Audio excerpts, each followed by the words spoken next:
Hello and good afternoon. My name is Janice, and I am the coordinator for the Academic Advisor in the Civil Engineering program. In a moment, I'll be explaining to you how the Academic Advisor system is being implemented in the program, which is quite similar to other programs within the Faculty of Engineering. I will be explaining two things. So the first one would be the role of the Academic Advisor. I will be explaining to you who the academic advisor and what is expected during and after your meeting with your advisor. Then next, I'll move on to explain in brief what the student handbook is and what are the main contents of that handbook that you need to record in. At the end of the event, there will be a special meeting between you and your appointed academic advisor for you to raise any questions if you have any.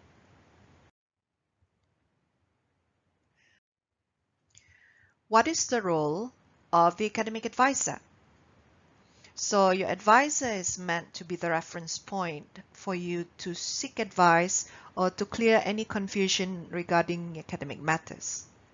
Your advisor is also able to assist you in providing some advice or guidance if you were to encounter any personal issues or financial issues that may affect your academic performance.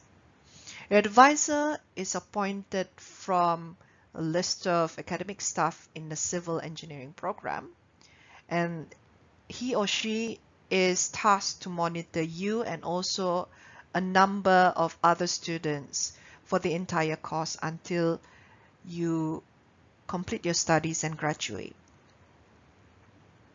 So the academic advisor is being appointed by the head of program and assisted by the academic advisor coordinator.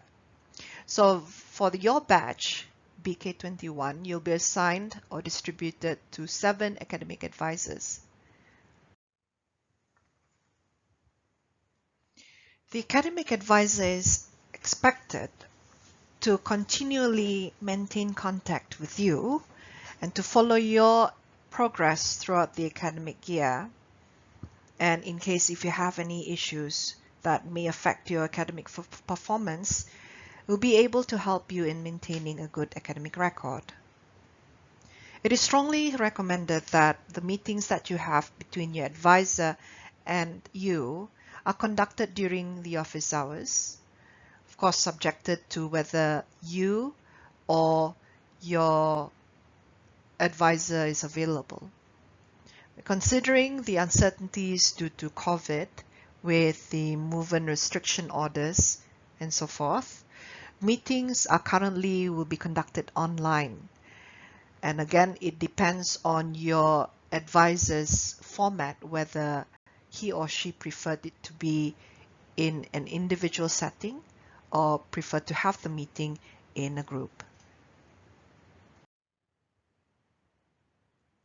Your academic advisor should have sufficient knowledge of the course offerings that is available within the current semesters. So in your case, that would be the courses in semester 1 and year 1. The advisor should be familiar with the university regulations and should be able to advise you on the correct course codes that you need to register, as it may differ to the course code that your seniors will be registering to.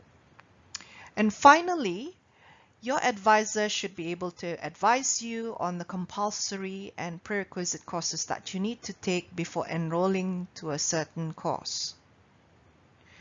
In case there is any issues that affects your academic progress, for instance, that you have not taken any final exams when you're supposed to, or submit any main assignments for your courses, then the advisor is required to report any of the so-called critical issues to the head of program and eventually to the dean of the faculty for further action. Next, I'll be explaining to you on your student handbook.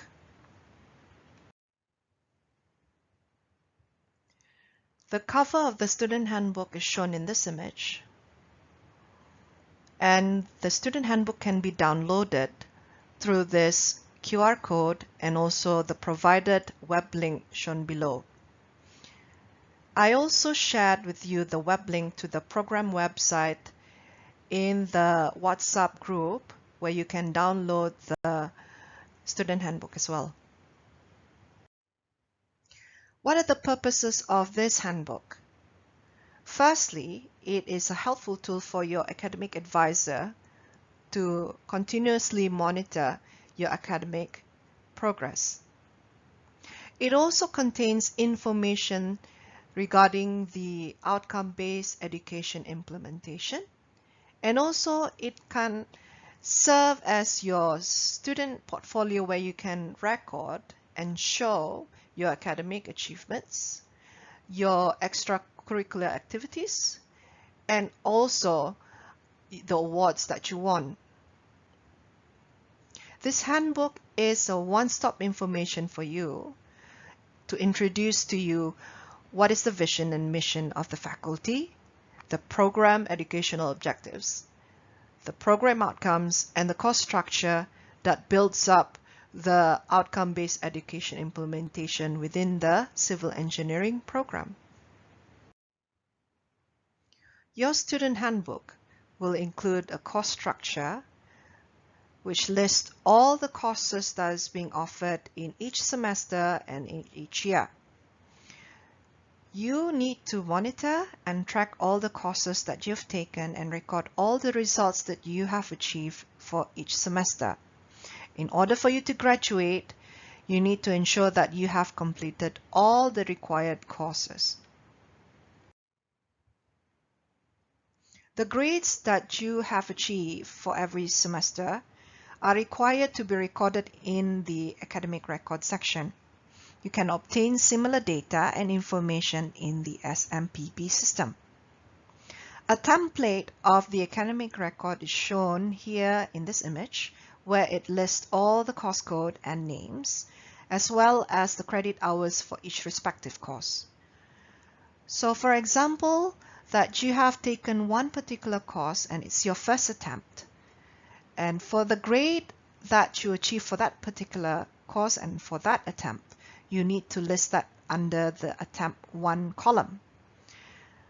But in case you did not achieve satisfactory result and you are required to retake that particular course, the grade that you achieve for that second attempt, you need to fill it in under the attempt 2 column. And similar goes for the attempt 3. All your meetings with your academic advisor should be recorded under the Academic Advisor Record section in the Student Handbook.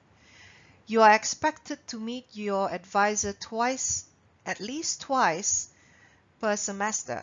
So the first meeting is often take place in week 1 to discuss the course that you'll be taking and to discuss your academic performance or progress if there's any. The second meeting often takes place in week 2 and 3, which is made to confirm the course registration before the add and drop week. Meetings will be conducted online, as I mentioned before, through suitable virtual platforms, for instance, Google Meet, Cisco WebEx, or Zoom, depending on what your advisor prefer, and should be recorded by your advisor. The outcomes of all meetings must be recorded by the students in the handbook, and it should be endorsed and signed by your advisor.